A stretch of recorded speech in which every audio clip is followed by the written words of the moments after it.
अस्सलामुअलैकुम dear students. आज triple column cash book का एक प्रॉब्लम करते हैं।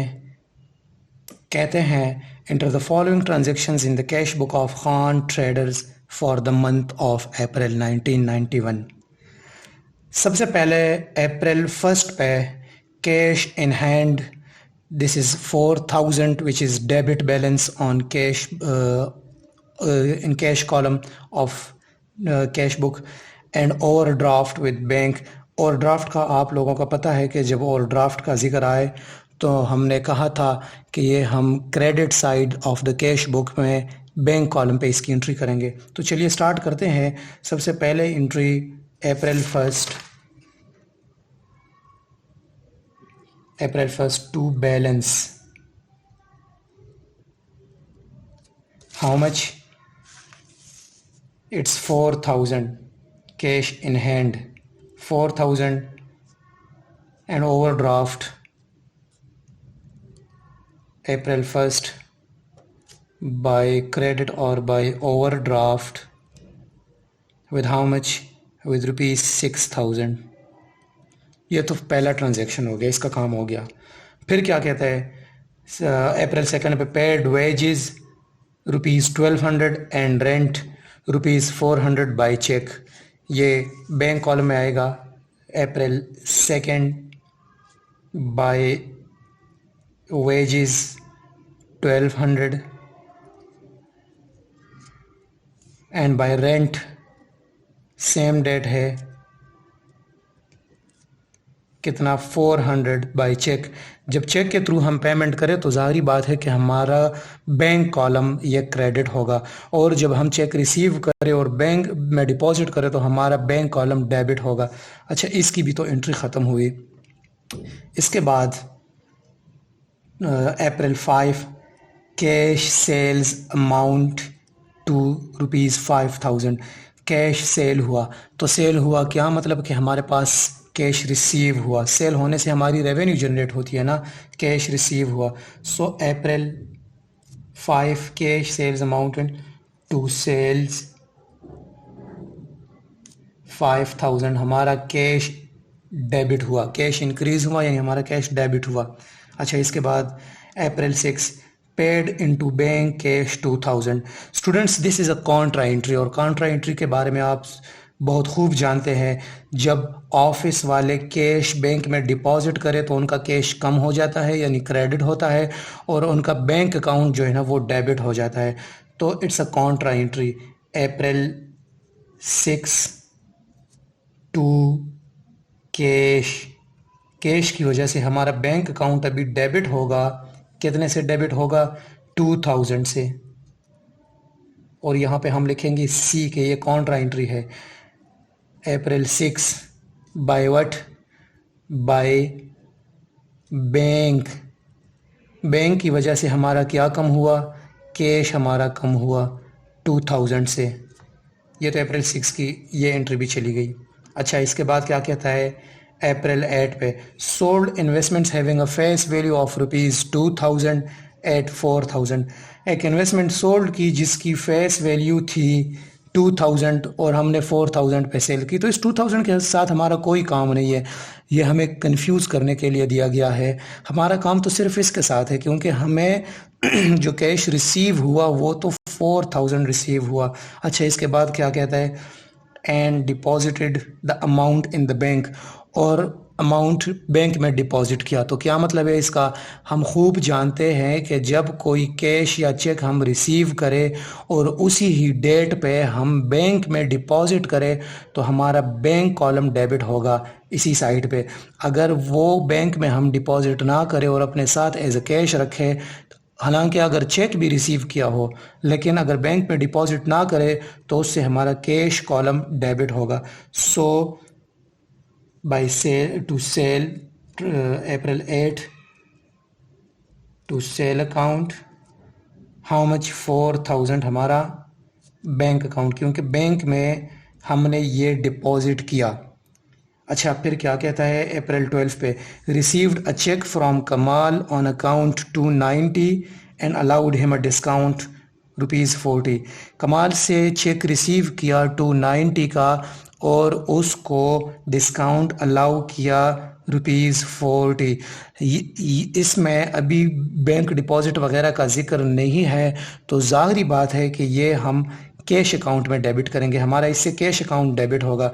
अगर ये भी इस तरह कह देता कि ये बैंक में डिपॉजिट हो गया है तो फिर हमारा बैंक अकाउंट डिपॉजिट होता, लेकिन यहाँ पे बैंक अकाउंट की जिक्र है ही नहीं, तो हम कैश अकाउंट डिपॉजिट करेंगे।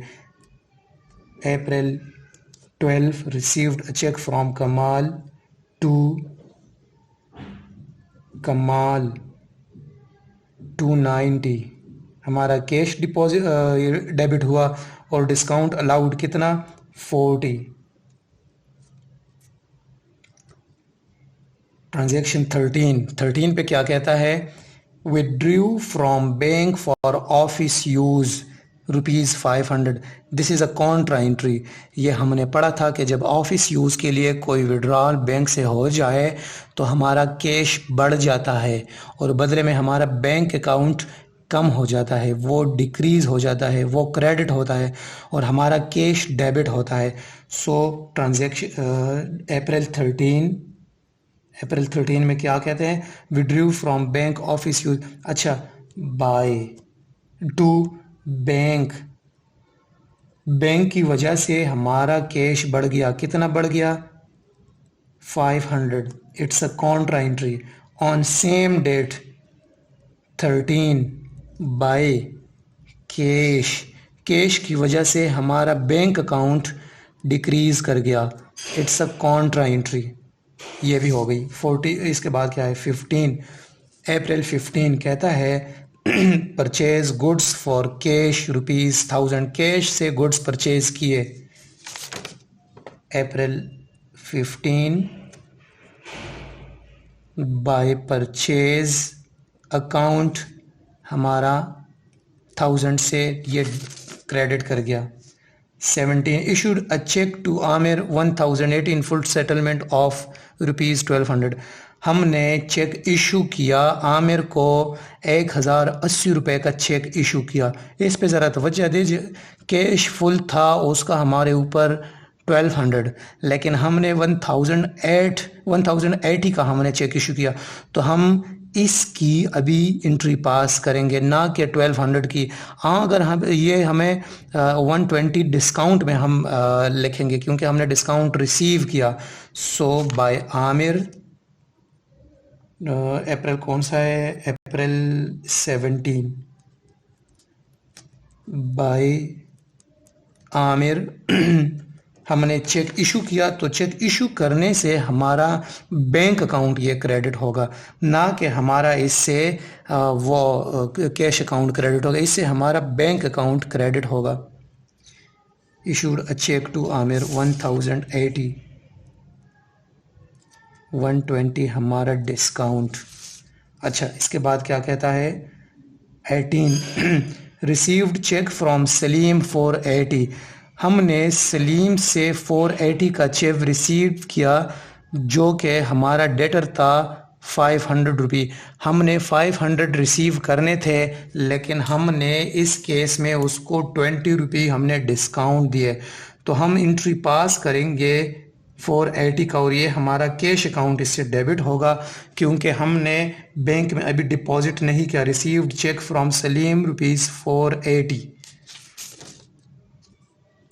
कितना 18, April 18 to Salim, cheque from Salim 480 और 20 उसको हमने डिस्काउंट दिया।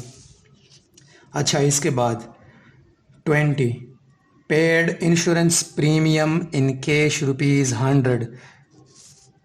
ये हमने पे किए कैश में 20, अप्रैल 20 बाय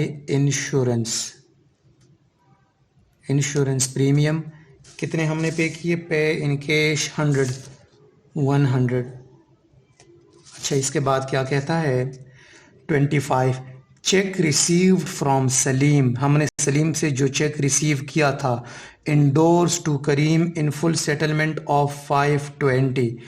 हमारे ऊपर करीम के 520 यानी 520 रुपये हमने पे करने हैं करीम को, लेकिन इस 520 के बदले हमने सलीम से जो चेक रिसीव किया था विच वॉज फॉर ₹480, तो हमने 520 की इवज़ 480 रुपये का चेक जो था सलीम से जो रिसीव किया था, जो कि हमने बैंक में डिपॉजिट नहीं किया था, हमारा एज ए कैश हमारे पास पड़ा था।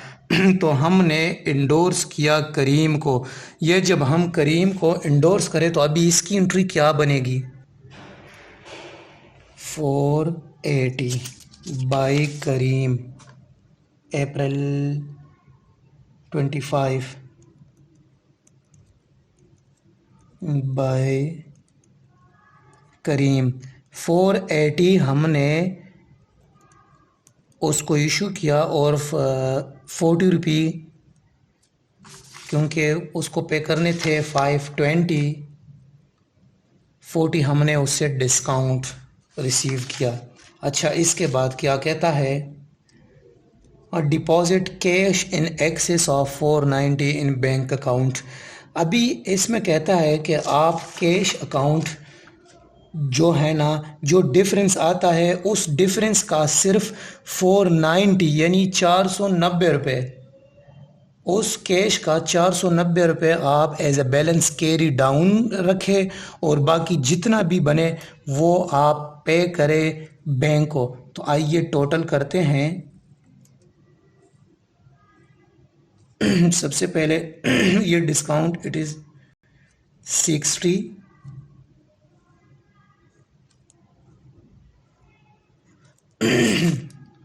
कैश को हम पहले 4000 प्लस 5000 प्लस 290 प्लस 500 प्लस 480। अच्छा, ये तो बन गया, ये बन गया 10 to 70, 10,270। तो हम यहाँ पे भी लिखेंगे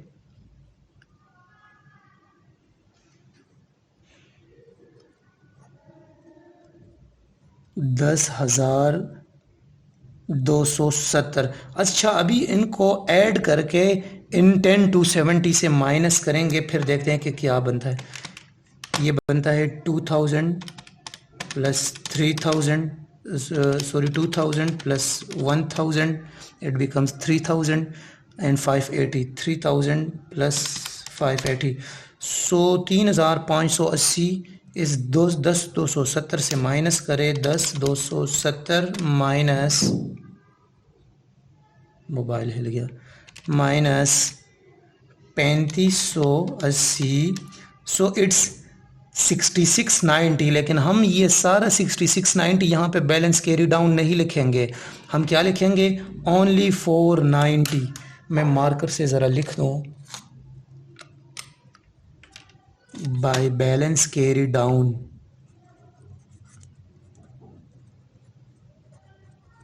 बाय बैलेंस कैरी डाउन यहाँ पे मैं लिखूँ 490। इससे 490 माइनस करेंगे, बाकी जितना भी बच जाए 6200 ये हम बैंक में जमा करेंगे, बैंक में ये डिपॉजिट करेंगे।